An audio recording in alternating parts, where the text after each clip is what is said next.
नमस्कार, मी प्रवीण पाटील. आपण पाहत आहात लाईव्ह ट्रेन न्यूज. जळगावकर खड्ड्यांपासून त्रस्त असतानाच भाजपाच्या प्रभाग क्रमांक 13च्या ज्या नगरसेविका आहेत वैशाली अमित पाटील यांनी काही दिवसापूर्वी आकाशवाणी चौकात प्रशासनाचं जे पितळ आहे ते स्वतः उघडं पाडलं होतं. या ठिकाणी प्रशासन एकीकडे दावा करत होती की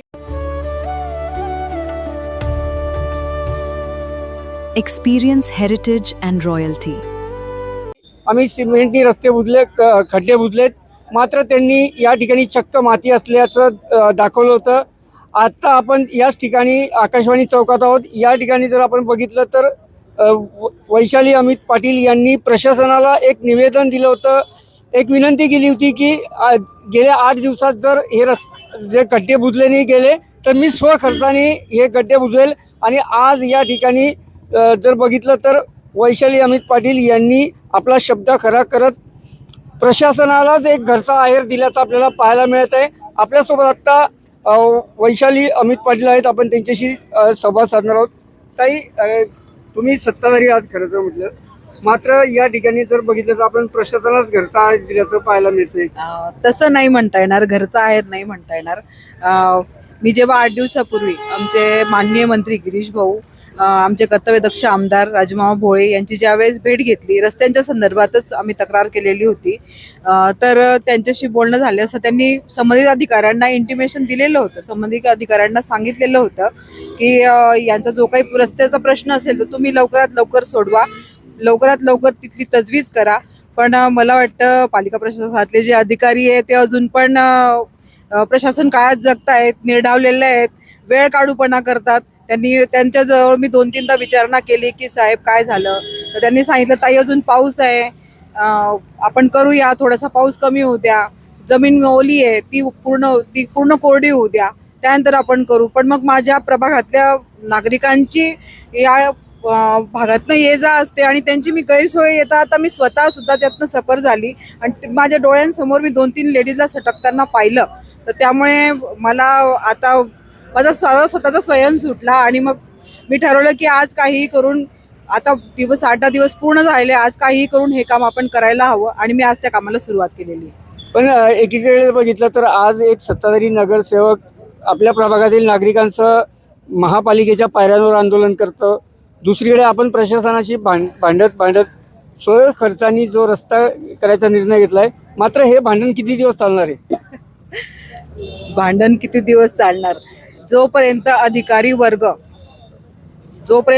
वर्ग आपलं काम नियमितपणे करत नाही, प्रामाणिकपणे करत नाही, तोपर्यंत आम्ही भांडत राहणार, आम्ही आवाज उठवत राहणार. आपल्यासोबत नगरसेवक अमर जैन आहेत. त्यांनीही आज त्यांच्या प्रभागातील रस्त्याची पाहणी केली.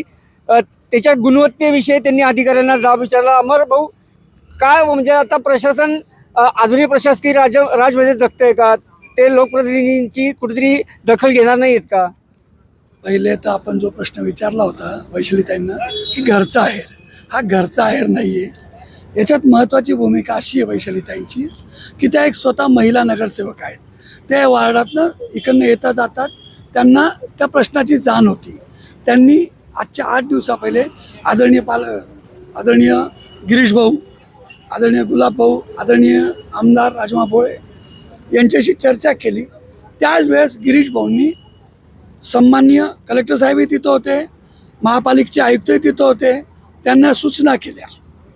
या सूचना केल्यामुळे त्यावेळेस त्यांनी 8 दिवसाचा टाईम द्या.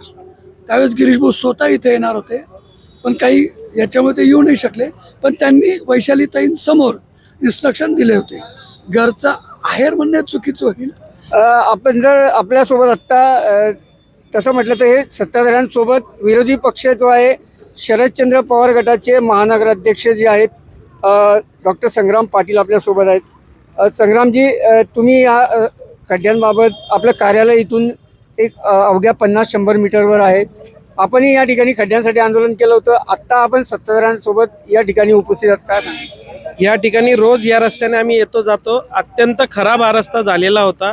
हा विषय आम्ही मागे उचलला होता. मी वैशालीताईंचे या ठिकाणी अभिनंदन करतो की एक आदर्श नगरसेवक कसा असावा, तर ताईंसारखा असावा. त्यांनी नागरिकांच्या आवाजाला हाक साथ देत त्यांनी हे काम करून दाखवलेलं आहे. स्वतःच्या जो त्यांचा अंतरात्म्याचा आवाजाला जागून त्यांनी हे काम केलेलं आहे. ताईंचं अभिनंदन या ठिकाणी.